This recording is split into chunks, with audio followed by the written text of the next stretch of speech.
বায়ুমণ্ডলের পাঁচটি স্তর।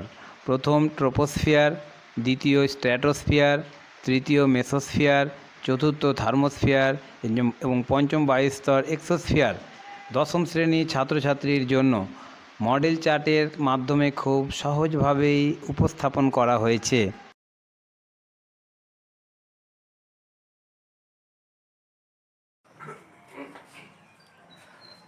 Welcome to pathfinder RI YouTube channel. আমি রবিউল ইসলাম তোমাদের সামনে আজকে নিয়ে এসেছি দশম শ্রেণীর প্রথম অধ্যায় পরিবেশের ভাবনা। এটার একটা অংশ বায়ুমণ্ডল অর্থাৎ অ্যাটমসফিয়ার। দেখো তোমাদের সামনে একটা মডেল চার্ট টাঙানো আছে। এই মডেল চার্টে অ্যাটমসফিয়ারের বায়ুমণ্ডলে যে সমস্ত ভাগগুলো আছে সেই সমস্ত ভাগগুলো একেবারে খুব সহজভাবে উপস্থাপন করা হচ্ছে। দেখবে, ভালো করে মন দিয়ে বোঝার চেষ্টা করো, তোমরা সহজে তোমাদের বোধগম্য হবে। দেখো এখানে মডেল চার্টের প্রথমে আছে, নিচের অংশে আছে একটা, দেখো পৃথিবীর ছবি আঁকা আছে। সেই পৃথিবীর এই ছবিটাকে আমরা পৃথিবীর পৃষ্ঠ হিসেবে ধরব। আর পৃথিবীর পৃষ্ঠ বরাবর একটা সমুদ্রের ছবি দেখানো হচ্ছে। সেই সমুদ্রের তলটাকে এখানে ধারণা দেওয়া হচ্ছে। যাই হোক, সমুদ্র পৃষ্ঠ থেকে উপরের মহাকাশ পর্যন্ত যে বায়ুমণ্ডল আমরা দেখি, সেই বায়ুমণ্ডলকে সাধারণত বিজ্ঞানীরা 5 ভাগে ভাগ করেছে। ভাগগুলোর নাম হচ্ছে ট্রপোস্ফিয়ার, স্ট্র্যাটোস্ফিয়ার, মেসোস্ফিয়ার, থার্মোস্ফিয়ার এবং এক্সোস্ফিয়ার।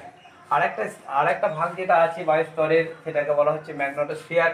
সেইটা বিজ্ঞানীরা এখন বিশেষ কিছু অনুসন্ধান করে বের করতে পারেনি, তাই এটাকে সিলেবাসের অন্তর্ভুক্ত করা হয়নি। যাই হোক, তোমাদের আজকে আলোচনা করা হবে 5টা বায়ুস্তর নিয়ে। এই 5টা বায়ুস্তর আমরা বললাম, কি বললাম? ট্রপোস্ফিয়ার বা ক্ষুদ্রমণ্ডল, স্ট্র্যাটোস্ফিয়ার বা শান্তমণ্ডল, মেসোস্ফিয়ার, থার্মোস্ফিয়ার, এক্সোস্ফিয়ার। এবার আমরা ধীরে ধীরে আস্তে আস্তে সেই ভাগগুলোর বর্ণনা করব। এখানে যে ভাগগুলো করা হলো, বেসিক্যালি উচ্চতা অনুসারে 5টা ভাগে ভাগ করা হয়েছে। আমরা দেখব পৃথিবীর পৃষ্ঠ থেকে একেবারে পৃষ্ঠ থেকে 0 কিলোমিটার থেকে 17 কিলোমিটার পর্যন্ত উচ্চতা বিশিষ্ট সেই স্তরটাকে বলা হয় ট্রপোস্ফিয়ার। 17 কিলোমিটার থেকে 50 কিলোমিটার উচ্চতা পর্যন্ত বায়ুস্তরটাকে বলা হয় স্ট্র্যাটোস্ফিয়ার। 50 কিলোমিটার থেকে 85 কিলোমিটার উচ্চতা পর্যন্ত বিস্তৃত এই বায়ুস্তরটাকে বলা হয় মেসোস্ফিয়ার। আর 85 কিলোমিটার থেকে 500 কিলোমিটার উচ্চতা পর্যন্ত এই বায়ুস্তরটাকে বলা হয় থার্মোস্ফিয়ার। আর 500 কিলোমিটার থেকে 750 কিলোমিটার উচ্চতা পর্যন্ত যে স্তরটা আছে সেই স্তরটাকে বলা হয় এক্সোস্ফিয়ার। এবার আমরা আলাদা আলাদা করে সেই প্রত্যেকটা স্তরের বৈশিষ্ট্যগুলো নিয়ে আলোচনা করব। দেখবে এখানে দেখো, পৃথিবীর পৃষ্ঠে বিভিন্ন রকম পাহাড় পর্বত আছে। সেই পাহাড় পর্বতের ছবিটা তোমাদের বোঝানোর জন্য একটা স্কেচ আঁকা হয়েছে, পাহাড়ের ছবি। আর ওর যে তাপমাত্রা, সেই তাপমাত্রাটা স্কেল বোঝানোর জন্য এখানে সবুজ কালারের যে গ্রাফ দেখতে পাওয়া যাচ্ছে সেটাকে বোঝানো হচ্ছে।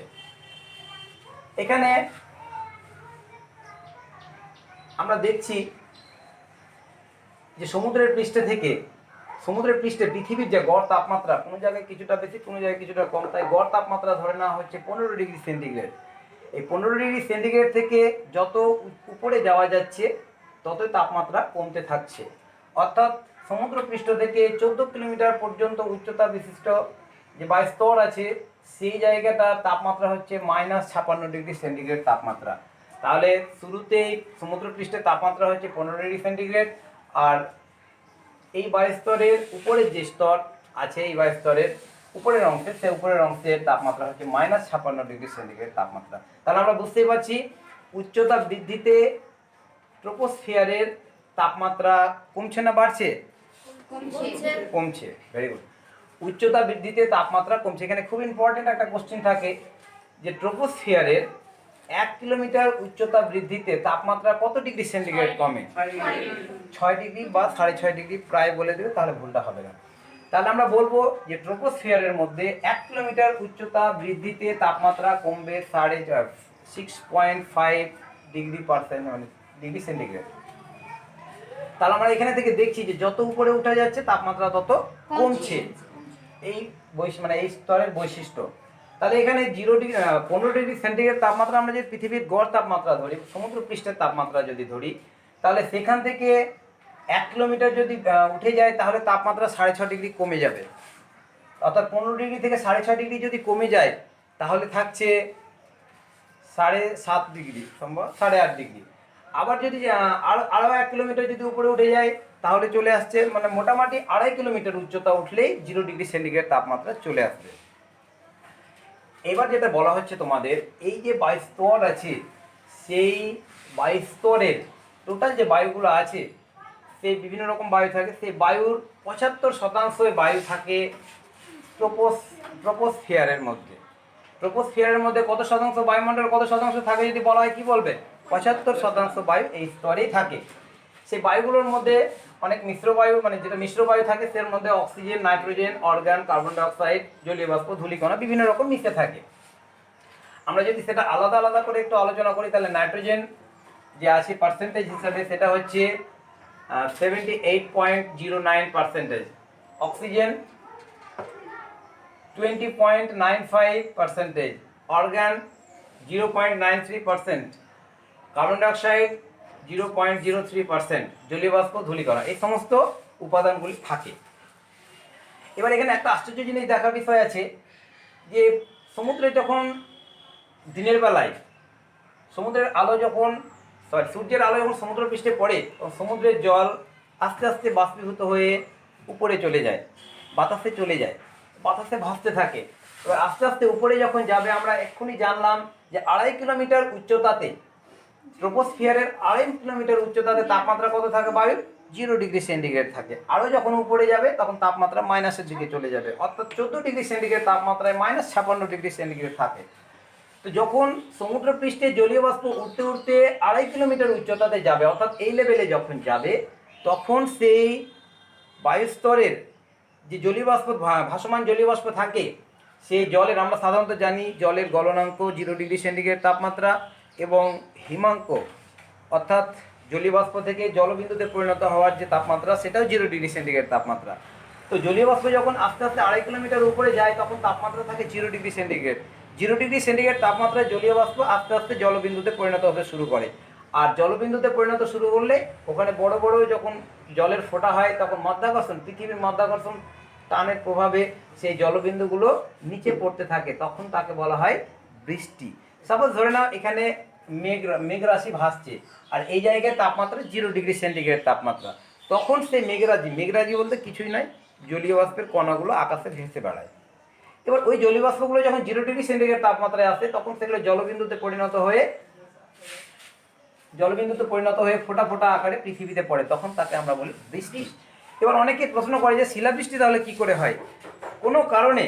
কোনো কারণে সেই জলীয় বাষ্পের স্তর যদি আরেকটু উপরে চলে যায়, অর্থাৎ 2.5 কিলোমিটার থেকে আরেকটু উপরে চলে গেল, 3 কিলোমিটারের এলাকায় চলে গেল, তখন সেখানে -সেন্টিগ্রেড তাপমাত্রা থাকে। আর ওই জায়গায় জলীয় বাষ্প গেলে কি হয়, জলবিন্দুতে পরিণত হয়ে শিলাখণ্ডে অর্থাৎ বরফ খণ্ডে পরিণত হয়ে যায়। আর যেমন যেমন বরফ খণ্ডে পরিণত হবে এরকম সাইজের, তখনই পৃথিবীর মাধ্যাকর্ষণ শক্তির টানে দ্রুত নিচের দিকে পড়তে থাকবে, তখনই হয়ে যায় শিলাবৃষ্টি। অর্থাৎ আকাশ থেকে যে পাথর বর্ষণ হয় তার সেটাই হচ্ছে কারণ। তাহলে আকাশ থেকে বৃষ্টি বর্ষণ হয় কত কিলোমিটার উচ্চতার বৃষ্টিগুলো? প্রায় 2.5 কিলোমিটার উচ্চতায় যে মেঘরাশি ভাসছে সেখান থেকে বৃষ্টি হয়। 2.5 কিলোমিটার থেকে উপরের যে মানে উপরের অংশে কোনোভাবে যদি চলে যায় জলীয় বাষ্প, অর্থাৎ মেঘরাজি যদি চলে যায়, তাহলে সেখানে কিন্তু শিলাবৃষ্টি হতে শুরু করবে, পাথর হতে শুরু করবে। তাই এই বায়ুস্তরে ঝড়, বৃষ্টি, শিলা এই সমস্ত হওয়ার কারণে পৃথিবী পৃষ্ঠে ধ্বংসলীলা চলতে থাকে। এই জন্য বিজ্ঞানীরা এই স্তরটার নাম দিয়েছে ক্ষুদ্র মণ্ডল, ট্রপোস্ফিয়ার বা ক্ষুদ্র মণ্ডল। তো যদি কোশ্চিন বলা হয় যে ক্ষুদ্র মণ্ডল কেন বলা হয়, তখন আমরা বলবো অবশ্যই যে এই বায়ুস্তরে বিভিন্ন রকম গ্যাসের সঙ্গে জলীয় বাষ্প, ধূলিকণা থাকার জন্য এবং তাপমাত্রার পার্থক্যের জন্য এই স্তরে মেঘ, বৃষ্টি, ঝড় সবগুলো হয়। তাই এই বায়ুস্তরটার নাম হচ্ছে ক্ষুদ্র মণ্ডল, মনে রাখবে। আর তোমাদের বলা হয়েছিল এই স্তরটার বিশেষ বৈশিষ্ট্য হচ্ছে উচ্চতা বৃদ্ধির সঙ্গে সঙ্গে তাপমাত্রা কমে না বাড়ে? তাপমাত্রা কমে। প্রত্যেক 1 ডিগ্রি সেন্টিগ্রেড 1 কিলোমিটার উচ্চতা বৃদ্ধিতে কত ডিগ্রি তাপমাত্রা কমে? হ্যাঁ, 6.5 ডিগ্রি সেন্টিগ্রেড তাপমাত্রা কমে। এই স্তরের আরেকটা যেটা বৈশিষ্ট্য হচ্ছে যে এই স্তরটা সমুদ্রপৃষ্ঠ থেকে 14 কিলোমিটার 17 কিলোমিটার উচ্চতা পর্যন্ত বিস্তৃত। তার মধ্যে সমুদ্রপৃষ্ঠ থেকে 14 কিলোমিটার উচ্চতা পর্যন্ত যে স্তরটা থাকে, যে অংশটা থাকে সেটাকে ট্রোপোস্ফিয়ার বলা হয়। আর 14 কিলোমিটার থেকে 17 কিলোমিটার পর্যন্ত যে স্তরটা থাকে সেই স্তরটার নাম হচ্ছে ট্রোপোপোজ। ট্রোপোস্ফিয়ারের উপরের অংশটাকে বলা হয় ট্রোপোপোজ। যদি বলা হয় যে ট্রোপোপোজ কত কিলোমিটার পর্যন্ত বিস্তৃত, তখন আমরা বলবো 3 কিলোমিটার পর্যন্ত বিস্তৃত, অর্থাৎ 14 থেকে 17 কিলোমিটারের মধ্যে বিস্তৃত, 3 কিলোমিটার বেধ থাকছে। এই ট্রোপোপোজের একটা বৈশিষ্ট্য হচ্ছে যে এখানে যে সমস্ত উপাদানগুলো থাকে সেই সমস্ত উপাদানগুলো কোনোভাবেই নিচের জলীয় বাষ্প ধূলিকণাকে উপরের স্তরে যেতে দেয় না। তার জন্য উপরের যে স্তরটা সেই উপরের স্তরটা শান্ত থাকে। নিচের স্তরে যেটা ঝড় বৃষ্টি হয় একমাত্র ধূলিকণা এবং জলীয় বাষ্পের কারণে, ঝড় বৃষ্টি হয়। আর এই স্তরে তাপমাত্রার কোনো পার্থক্য হয় না। যদি বলা হয় ট্রোপোপোজের তাপমাত্রা কত, তাহলে বলবো আমরা -56°C। তারপরে আমরা আলোচনা করবো এবার পরের স্তরটা, সেটা হচ্ছে স্ট্র্যাটোস্ফিয়ার। স্ট্র্যাটোস্ফিয়ার বা বাংলাতে আমরা সাধারণত শান্তমণ্ডল হিসেবেই জানি। এটাকে শান্তমণ্ডল বলা হয় কেন, আমরা প্রথমেই বলে দিই যে ট্রোপোস্ফিয়ারের উপরের অঞ্চল যেটা ট্রোপোপোজ, সেই ট্রোপোপোজের কাজ হচ্ছে নিচেকার জলীয়বাষ্প এবং ধূলিকণাকে উপরে যেতে বাধা প্রদান করা, ফলে এবং অন্যান্য গ্যাসের পরিমাণও কমতে থাকে, ফলে এখানে কোনো ধরনের ঝড় বৃষ্টির আশঙ্কা থাকে না, একেবারে শান্ত থাকে। এই স্তরের হালকা বায়ু থাকলে সেই বায়ু স্তরটা শান্ত থাকে, এই জন্য এই বায়ু স্তরটার নাম হচ্ছে শান্তমণ্ডল। মনে রাখবে তোমরা। শান্তমণ্ডলের কিছু কিছু বৈশিষ্ট্য আছে, সেই বৈশিষ্ট্যগুলো তোমাদের সঙ্গে আলোচনা করছি। এই মেন যে খুব গুরুত্বপূর্ণ বৈশিষ্ট্য হচ্ছে সেটা হচ্ছে যে এই শান্তমণ্ডল বা স্ট্র্যাটোস্ফিয়ার, এই স্ট্র্যাটোস্ফিয়ারে সূর্যরশ্মি, উপরে যে সূর্য আছে সেই সূর্যরশ্মির আল্ট্রাভায়োলেট রে যেটা থাকে, তার কারণে এখানে যে উপস্থিত অক্সিজেন থাকে সেই অক্সিজেনটাকে ওজোন গ্যাসে রূপান্তরিত করে, ফলে আস্তে আস্তে ওজোন গ্যাস বেড়ে যায়। তাই এই স্ট্র্যাটোস্ফিয়ারে ওজোন গ্যাস প্রায় 90% ওজোন গ্যাসই থাকে। ওই জন্য এই গ্যাস স্তরটার নাম হচ্ছে ওজোন স্তর বা ওজোনোস্ফিয়ার। তাহলে ট্রোপোস্ফিয়ারের অপর নাম বলবো আমরা ওজোনোস্ফিয়ার। ঠিক আছে, শান্তমণ্ডল বা ট্রোপোস্ফিয়ার, তার অপর নাম হচ্ছে ওজোনোস্ফিয়ার। ওজোনোস্ফিয়ার কেন বলা হয়? এই বায়ুস্তরে 90% গ্যাস ওজোন গ্যাস থাকে, তাই এই স্তরটার নাম বলা হচ্ছে ওজোনোস্ফিয়ার। এই ওজোনোস্ফিয়ার যদি আমরা একটু দেখি, একটু বলি, এই ওজোনোস্ফিয়ারের একটা বড় গুরুত্বপূর্ণ বিষয় হচ্ছে যে সূর্যের অতি বেগুনি রশ্মি আল্ট্রাভায়োলেট রে যদি পৃথিবীতে চলে আসে, তাহলে পৃথিবীর জীবকোষ অর্থাৎ প্রাণীকোষ, প্রাণীকুল, উদ্ভিদকুল আমরা সময় ক্ষতিগ্রস্ত হয়ে যাব, বিপদগ্রস্ত হব, ধ্বংস হয়ে যাবে। প্রাণীকুলের উপরে যদি পড়ে, শরীরের ত্বকে যদি আল্ট্রাভায়োলেট রে পড়ে, এরকম শরীরের ত্বকে যদি আল্ট্রাভায়োলেট রে পড়ে, তাহলে শরীরে বিভিন্ন রকম স্কিন ডিজিজ হতে পারে, এমনকি ক্যান্সার পর্যন্ত রোগ হতে পারে, ফলে প্রাণীকুল ধ্বংস হয়ে যাবে। উদ্ভিদকুলের ক্ষেত্রেও যদি বলা হয়, উদ্ভিদকুলের ক্ষেত্রে উদ্ভিদের পাতায় যদি আল্ট্রাভায়োলেট রে পড়ে, তাহলে উদ্ভিদের পাতা হলুদ এবং তার কর্মক্ষমতা হারাবে, আস্তে আস্তে তার প্রজনন ক্ষমতা হারিয়ে উদ্ভিদকুলও নষ্ট হয়ে যাবে। অর্থাৎ আল্ট্রাভায়োলেট রে যদি আসে, আমাদের পৃথিবীতে চলে আসে, তাহলে পৃথিবীর জীবকুল সমস্ত বিনাশ হয়ে যাবে, ধ্বংস হয়ে যাবে। তাই এখানে যে স্ট্র্যাটোস্ফিয়ার বা ওজোন স্তরে যে ওজোন গ্যাস থাকে, সেই ওজোন গ্যাস আল্ট্রাভায়োলেট রেটাকে শোষণ করে নেয়। শোষণ করে নেওয়ার জন্য নিচে আল্ট্রাভায়োলেট রেটাকে পৃথিবীর স্তরে অর্থাৎ পৃথিবীর পৃষ্ঠে পৌঁছাতে দেয় না। এই জন্য ওজোন স্তরটাকে বলা হয় পৃথিবীর সৌর পর্দা বা পৃথিবীর পর্দা।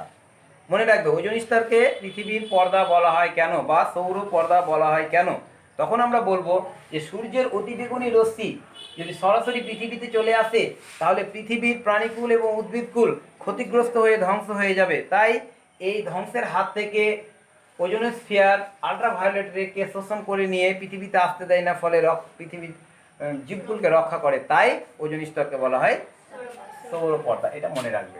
তোমাদের এখানে কিছুটা একটু আলোচনা করে নিই, এই ওজোন স্তরটা সৃষ্টি হয় কেন। আবার বিজ্ঞানীরা বলছে যে এখন আস্তে আস্তে ওজোন স্তরটা ক্ষয়ে যাচ্ছে, ধ্বংস হচ্ছে। তো সৃষ্টি হয় কেন? সৃষ্টির কারণ যদি আমি বলি, তাহলে আল্ট্রাভায়োলেট রে অক্সিজেনের সঙ্গে বিক্রিয়া করে জাইমান অক্সিজেন উৎপন্ন করে, এবং এই জাইমান অক্সিজেন আবার অক্সিজেনের অণুর সঙ্গে একটা বিক্রিয়া করে অক্সিজেন গ্যাস উৎপন্ন করে। এইভাবে আস্তে আস্তে আস্তে আস্তে অক্সিজেন গ্যাস স্তরটা মানে অক্সিজেনের পরিমাণটা বেড়ে যায়। এবার যদি ধ্বংসের কারণ দেখি, কী কী কারণে ধ্বংস হচ্ছে, এটা কোশ্চেন আসে কিন্তু একটু ভালো করে তোমরা বুঝে নাও। যদি কোশ্চেন আসে যে ওজোন স্তরটা বর্তমানে ধ্বংসের কারণ কি এবং তার খারাপ প্রভাবগুলি কি, খারাপ প্রভাব বলতে তো আমরা সাধারণত জানি ওজোন গ্যাস যদি ধ্বংস হয়ে যায় তাহলে আলট্রাভায়োলেট রে আসবে, আর আলট্রাভায়োলেট রে যদি আসে তাহলে তার খারাপ প্রভাব যেগুলো আলোচনা করা হলো সেগুলোই হবে। তো এটা ধ্বংসের কারণটা কি যদি বলে তাহলে আমরা বলবো যে এই স্তরে বায়ুস্তর মানে বায়ুমণ্ডল একেবারে শান্ত থাকে, ঝড় বৃষ্টি কিছুই হয় না। তাই আমরা দেখব যে আমাদের মাথার উপর দিয়ে যে প্লেনগুলো যায় সেই প্লেনগুলো এই স্তরের মধ্য দিয়ে যায়, অর্থাৎ 17 কিলোমিটার থেকে 50 কিলোমিটারের মধ্য দিয়ে সেই গ্যাস মানে প্লেনগুলো চলাচল করে, জেট প্লেনগুলো চলাচল করে। তাহলে কোশ্চিন এরকম আসে যে জেট প্লেনগুলো কোন বায়ুস্তর দিয়ে চলাচল করে, তখন আমরা বলবো স্ট্র্যাটোস্ফিয়ারের মধ্য দিয়ে চলাচল করে। এই যে প্লেনগুলো যাওয়ার সময় যে তার ধোঁয়াগুলো বেরোয়, সেই ধোঁয়াগুলো থেকে নাইট্রোজেন অক্সাইড বেরোয়। এই নাইট্রোজেন অক্সাইড এখানে যে ওজোন গ্যাস আছে সেই ওজোন গ্যাসকে ভেঙে দিয়ে অক্সিজেনে পরিণত করে এবং নাইট্রোজেন ডাইঅক্সাইড উৎপন্ন হয়। এই নাইট্রোজেন ডাইঅক্সাইড আবার যে জাইমান অক্সিজেন যেটা ওজোন গ্যাস তৈরি করতে সাহায্য করে, সেই জাইমান অক্সিজেনের সঙ্গে বিক্রিয়া করে আবার নাইট্রোজেন অক্সাইড এবং অক্সিজেন উৎপন্ন করে। ফলে অক্সিজেন গ্যাস তৈরি, একদিকে অক্সিজেন গ্যাসকে ভাঙছে, আরেকদিকে অক্সিজেন তৈরি করার প্রক্রিয়াকে বাধা প্রদান করছে। এক নম্বর কারণ হলো সেটা। এক নম্বর কারণ কি বললাম তাহলে, ওটা জেট প্লেন থেকে যে ধোঁয়াটা বেরোয় সেই ধোঁয়াটাতে নাইট্রোজেন অক্সাইড থাকে, সেটা ওজোন গ্যাসকে ভেঙে দিয়ে অক্সিজেনে পরিণত করে। আবার নাইট্রোজেন অক্সাইড ওখানে কিছু জাইমান অক্সিজেন থাকে, সেই জাইমান অক্সিজেনকে আবার বিক্রিয়া করে অক্সিজেনে পরিণত করে। আরেকটা যেটা দ্বিতীয় নম্বর কারণ হচ্ছে, পৃথিবীতে যে কলকারখানা এবং যানবাহন চলে সেগুলো যে ধোঁয়া বেরোয় সেখান থেকে সব থেকে মারাত্মক যে ধোঁয়াটা হয় সেটা ক্লোরোফ্লোরোকার্বনের যে ভূমিকা হচ্ছে, সেই ক্লোরোফ্লোরোকার্বন অক্সিজেন যে গ্যাস থাকে, ওজোন গ্যাস থাকে, সেই ওজোন গ্যাসের সঙ্গে বিক্রিয়া করে অক্সিজেন গ্যাস তৈরি করে দেয়। ফলে এই যে আমরা এখানেও দেখছি যে ক্লোরোফ্লোরোকার্বন ওজোনের সঙ্গে বিক্রিয়া করে অক্সিজেন গ্যাস তৈরি করে, অর্থাৎ এখানে ওজোন গ্যাসটাকে কমিয়ে দেওয়া হয়। এর ব্যাখ্যা যদি একটু বিস্তারিত বলি, ক্লিয়ারভাবে বলি, তাহলে ক্লোরোফ্লোরোকার্বনের সংকেত হচ্ছে CrCl3। সেটা আলট্রাভায়োলেট রের কারণে প্রথমে সক্রিয় ক্লোরিন উৎপন্ন হয়, সেই সক্রিয় ক্লোরিন অক্সিজেনের সঙ্গে বিক্রিয়া করে অক্সিজেন তৈরি হয় এবং ক্লোরো অক্সাইড তৈরি হয়, সেটা আবার অক্সিজেনের সঙ্গে বিক্রিয়া করে সক্রিয় ক্লোরিন তৈরি হয় এবং অক্সিজেন তৈরি হয়, অর্থাৎ ওজোন গ্যাসটাকে ভেঙে দেওয়া হয়। তারপরে তোমাদের দেখি যে এই স্তরের উপরের যেটা অংশ আমরা দেখি, উপরের অংশতে এই ট্রোপোস্ফিয়ারের জাস্ট নিচের অংশটাতে হালকা বায়ু থাকলেও উপরের অংশে কোনো ধরনের বায়ু থাকে না। তাই উপরের স্তর মানে অংশ দিয়ে যদি কোনো জেট প্লেন যায় তাহলে আমরা দেখবো সেই জেট প্লেনের পেছন দিকে ধোঁয়াগুলো লেজের মতো থেকে যাচ্ছে, বলে না ওটা জেট প্লেনের পুচ্ছ বলা হয়, অর্থাৎ লেজ বলা হয়। তা একেবারে উপরের স্তর দিয়ে যায় তখন সেই ধোঁয়াগুলো কোনোভাবেই নড়াচড়া করে না, লেজের মতো লাইন হয়ে পড়ে থেকে যায়, সেটা খুব শান্ত থাকার জন্য। এবার এখানে একটা আশ্চর্য বৈশিষ্ট্য দেখব যে ট্রোপোস্ফিয়ারের শুরুতে তাপমাত্রা কত ডিগ্রি দেখো তো, -56 ডিগ্রি সেন্টিগ্রেড তাপমাত্রা। এটা যখন আস্তে আস্তে আস্তে আস্তে উপরে উঠছে তখন তাপমাত্রা কিন্তু বাড়ছে। সর্বোচ্চ উপরে এই স্তরের সর্বোচ্চ উপরে তাপমাত্রা কত, 0 ডিগ্রি সেন্টিগ্রেড। তাহলে -56 ডিগ্রি সেন্টিগ্রেড থেকে উপরে যখন যাচ্ছে তখন 0 ডিগ্রি সেন্টিগ্রেড তাপমাত্রা হচ্ছে, অর্থাৎ যত উপরে যাওয়া যাচ্ছে তাপমাত্রা তত কমতে থাকছে। আশ্চর্য জিনিস লাগছে। নিচেরটাতে দেখো ট্রোপোস্ফিয়ারে আমরা দেখলাম উপরে যত যাওয়া যাচ্ছে তাপমাত্রা তত কমছে, আর তারপরের বায়ুস্তরে উপরে যখন যাওয়া যাচ্ছে তাপমাত্রা তখন বাড়ছে। এই স্তরে ট্রোপোস্ফিয়ারের উপরের যে অংশ থাকে সেই উপরের অংশটাকে বলা হয় কি, স্ট্র্যাটোস্পোজ। এখানে তাপমাত্রা কিন্তু 0 ডিগ্রি থাকছে, অর্থাৎ এই স্ট্র্যাটোস্পোজের কোনো রকমের তাপমাত্রার পার্থক্য হয় না। আমরা এর আগে যেমন জানলাম ট্রোপোস্ফিয়ারের উপরের অঞ্চলটাকে ট্রোপোপোজ বলা হয়, এখানে যেমন তাপমাত্রার পার্থক্য হয় না, -56 ডিগ্রি সেন্টিগ্রেড থাকে, স্থির থাকে তাপমাত্রা, সেই রকমই স্ট্র্যাটোস্ফিয়ারও 0 ডিগ্রি সেন্টিগ্রেড তাপমাত্রা স্থির থাকে। তারপরের স্তর নিয়ে একটু যদি আমরা আলোচনা করি দেখবো তারপরের স্তরটার নাম কি বলতো, মেসোস্ফিয়ার। Very good. এই মেসোস্ফিয়ারে একটা বড় ধরনের বৈশিষ্ট্য খুব দারুণভাবে প্রভাবিত করে পৃথিবীকে, যেটা হচ্ছে এই বায়ুস্তর থেকে যত উপরে যাওয়া যাচ্ছে তাপমাত্রা তত কমতে থাকছে, অর্থাৎ 0°C তাপমাত্রা থেকে সর্বোচ্চ উপরে যাচ্ছে যখন এই স্তরের, তখন সেটা তাপমাত্রা হচ্ছে -93°C। কিন্তু এখানে যে বৈশিষ্ট্য অন্যান্য বায়ুস্তরে সমহারে কমতো বা সমহারে বাড়তো, কিন্তু এইখানে যেটা হয় সেটা হচ্ছে, দেখবে এখানে গ্রাফে একটা অসমভাবে বাড়ানোর একটা চিহ্ন দেওয়া আছে, অর্থাৎ তাপমাত্রা বাড়তে গিয়ে অসমভাবে বাড়ে, অর্থাৎ কোনো জায়গায় কমে কোনো জায়গায় বাড়ে, কোনো জায়গায় কমে কোনো জায়গায় বাড়ে, ওই রকম করতে করতে করতে করতে কমতে কমতে কমতে কমতে গিয়ে -93°C তাপমাত্রা হয়। অর্থাৎ এই বায়ুস্তরে উচ্চতা বৃদ্ধিতে তাপমাত্রা কমতে থাকে, কিন্তু অসমভাবে কমতে থাকে। আর এই অসমভাবে কমার জন্যই বায়ুস্তরের বিভিন্ন জায়গায় বিভিন্ন রকম তাপমাত্রা থাকে, আর তাপমাত্রাটা কমছে অসমভাবে, অনিয়ন্ত্রিতভাবে। তাই মহাকাশ থেকে বিভিন্ন গ্রহাণু থেকে যে পাথরখণ্ডগুলো, গ্রহ থেকে যে গ্রহাণুগুলো ছিটকে আসে, অর্থাৎ পাথরখণ্ডগুলো ছিটকে আসে, সেইগুলো এত বেশি গতিবেগ থাকে যে পৃথিবীতে যদি আসে তাহলে পৃথিবীকেই ধ্বংস করে দিতে পারবে।